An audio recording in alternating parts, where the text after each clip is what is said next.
Welcome back to another episode of How Far Can We Stretch Our Sponsor Budget? Where last episode we spent $150 on a stainless steel, this is really heavy, a stainless steel trenchy truck, which is this channel's standard for testing 3D prints and their materials, respectively. And I'll leave a link in the description below the sponsor to the trenchy if you want to try it out yourself. Anyways, I think it's only fair that we start off this episode with a continuation of a previous test, which was taking FDM TPU, the traditional 3D printing through a nozzle, and the SLS TPU from PCBWay, and including an FDM manufactured TPU, but from PCBWay this time. And what have we got here? Okay, so, right, that is interesting. So, I don't know if you can see that. I'm going to switch around the lights so you can see it a little bit better. But you'll probably just be able to make out that you can see the honeycomb infill inside of the first layer. You can see it even better as these stripy lines go vertically up and down the trenchy. But yeah, the reason we were testing TPU is because it has an incredible quality of stretchiness and the ability to contort itself in horrendous ways. Which when I tested on the SLS model, which basically is a completely solid manufacturing process, it doesn't really contort the way you'd think it would if you had experience with the other form of TPU. Although on really small, thin features like this flag, you get this really appealing contortion that feels quite rigid, but also super floppy. And so I wanted to test this with an FDM print, but manufactured by PCBWay, because you can see the sort of artifacts I started to get on my own. Now, this is done with a much denser infill rate than something like this. This was using lightning infill at about, 5%, whereas this, I think, uses 20% using hexagonal infill, which should make this a lot stronger. And what really stands out about this is, compared to something like the SLS, which has this kind of dusty texture to it, it kind of feels like velvet almost. With the FDM process, we have an incredibly shiny finish, which is reminiscent of my homemade version. So now for the bend test. Okay, it is still really rigid. I think this is the kind of TPU rigidity that you'd want from most use cases.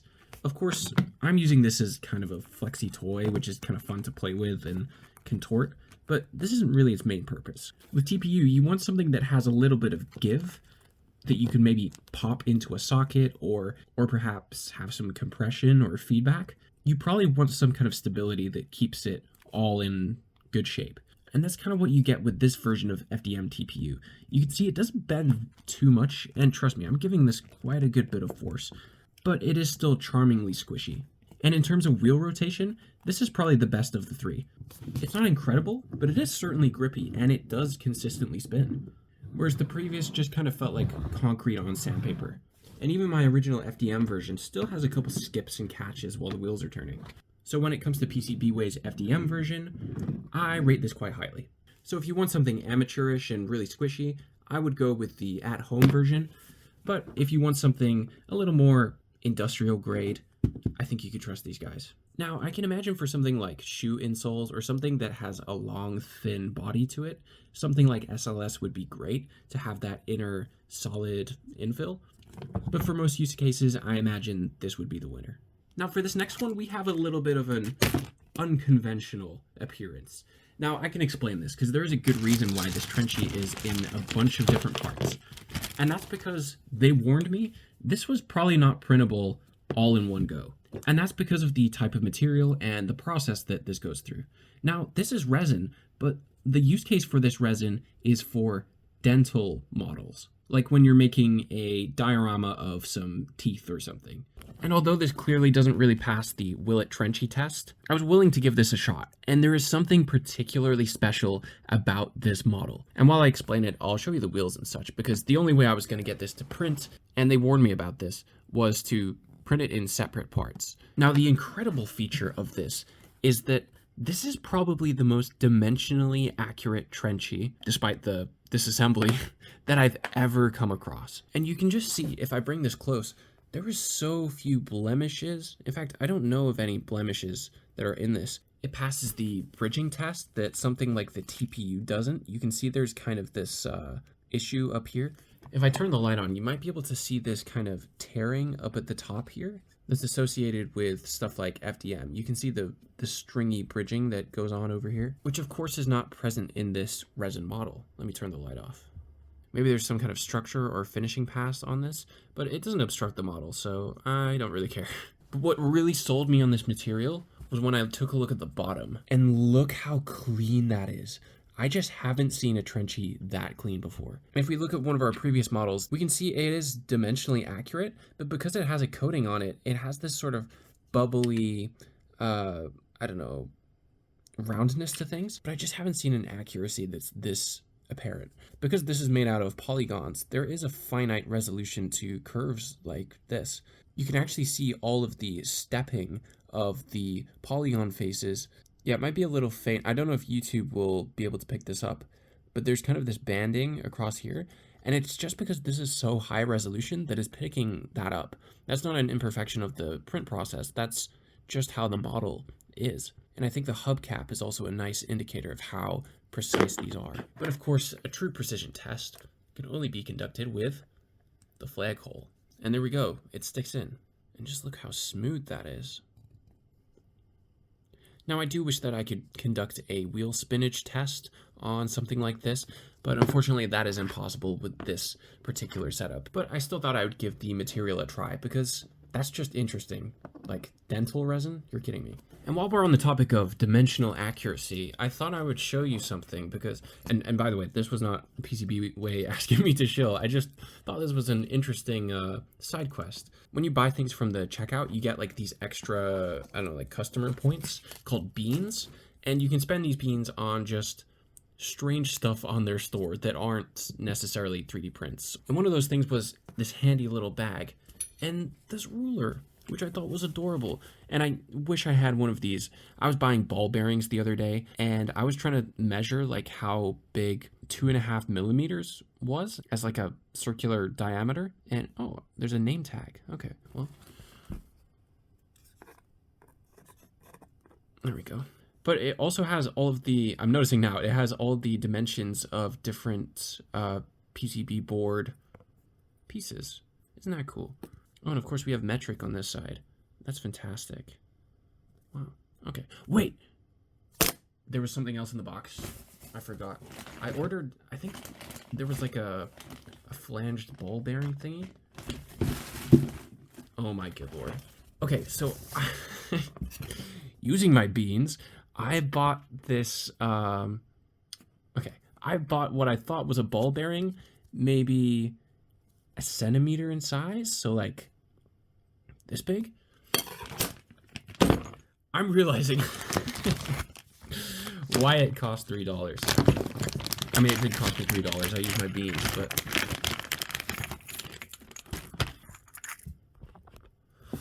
what exactly am I going to use this for?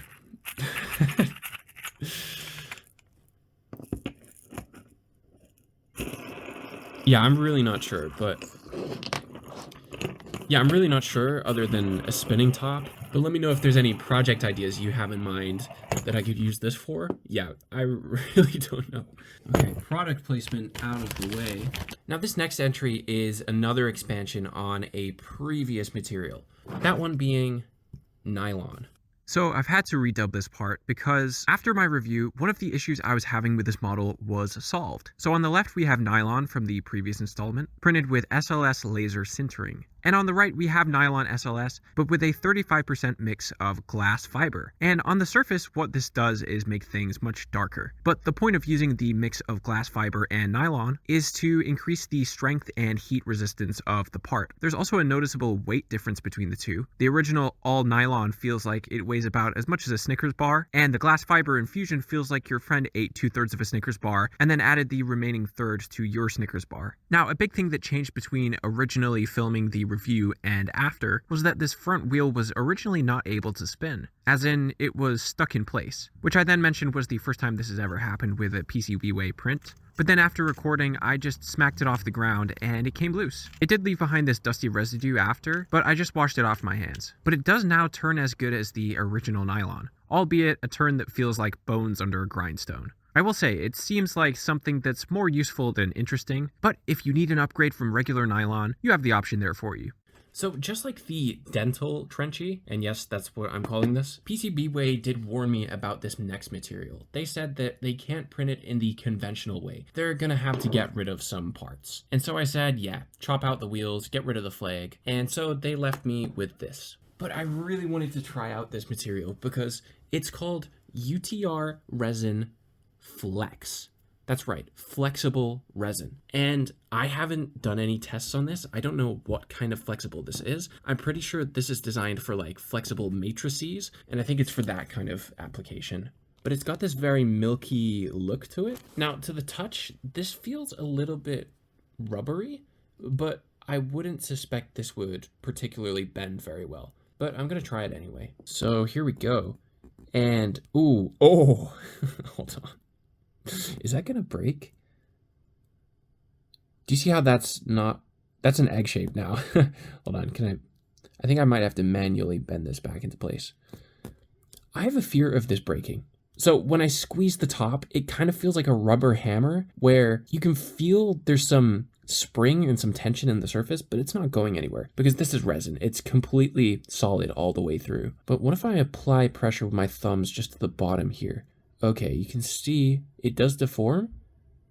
Is that slowly growing back into place? Oh, it is. So I deformed it. Let's try that again. I deform it. And slowly it springs back into place. Okay, gotcha. Now, I don't know if it goes all the way back into place. Okay, yeah, it is resuming a sort of circular profile here, especially if I squish it the other way. It seems to do that. But let's see if I can bend it, like bend the truck on the back. Oh, you see how much that is deforming? That feels dangerous. This feels like it might break, but maybe if I just leave it. Okay, this is actually really resistant. Now I'm gonna sit and fiddle with this for a little while to see if I can get it to just become rigid or snap or try and get it in some kind of bad way. Ooh, the more I move this, more like tacky it becomes. Okay. See, this is something I haven't run into with like TPU. This feels distinct and different. It kind of feels like, I don't know, some kind of putty, but only in the areas that are kind of thin enough to deform. And I'll try and bend the chassis in on itself. Okay, here we go. You can see it holds its shape for a little bit and then it expands. Okay. I was not expecting this. I was expecting something to just fold and crumple and then spring back like some rubbery gasket material. But no, this is distinct and really quite different. And I'm trying to think of like the use cases for something like this. Like there's maybe something like shoes or a matrix that needs to compress and then come back into shape that's also really sturdy and doesn't tear. Like look at that.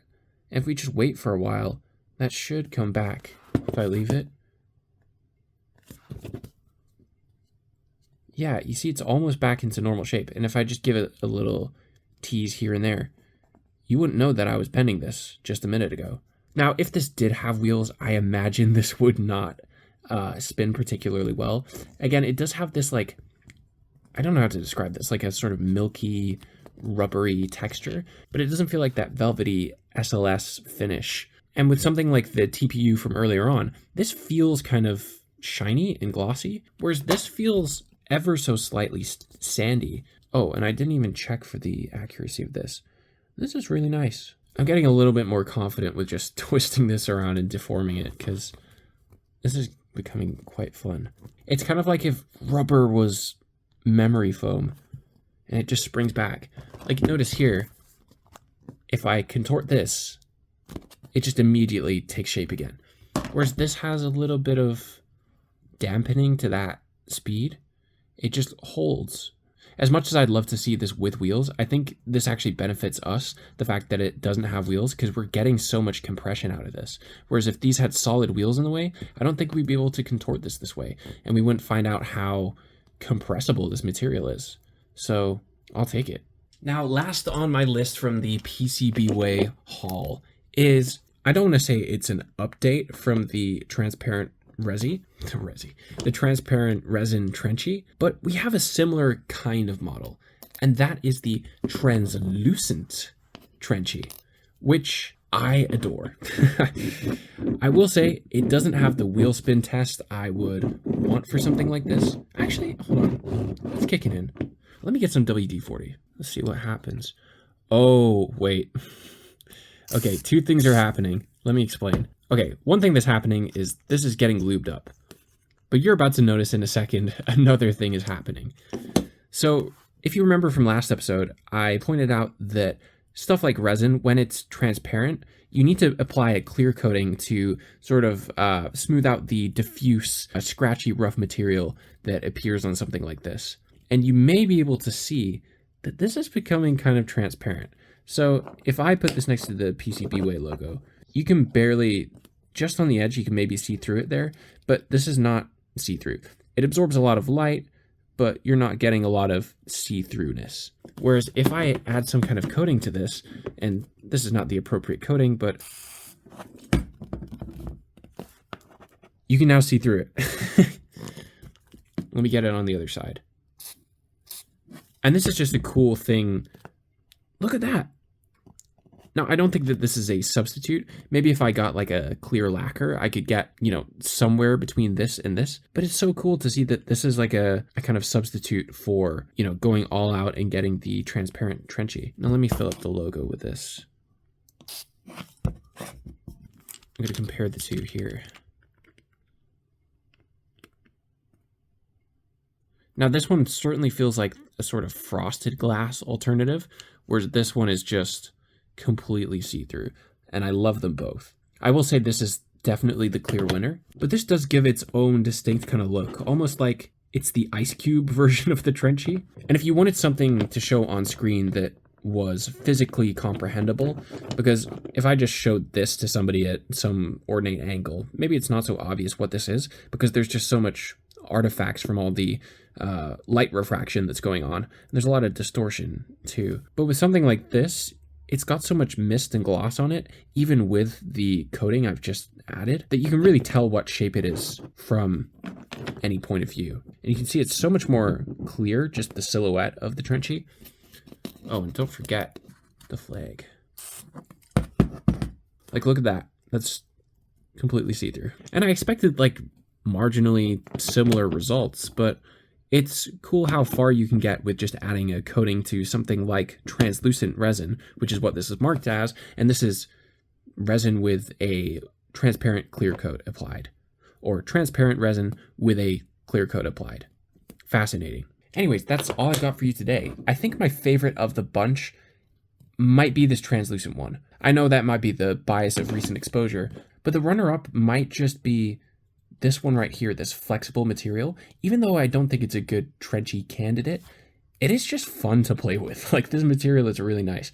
Maybe I'll test this in like a matrix formation and see how that works, just because of how springy it is. But if you can think of more applications for something like this, or my comically sized ball bearing, please let me know. And you can head over to PCBWay if you want to try any of these materials out. Their production is amazing. I love using their service, and they will be the first link in the description. So thank you everybody very much for watching, and take care.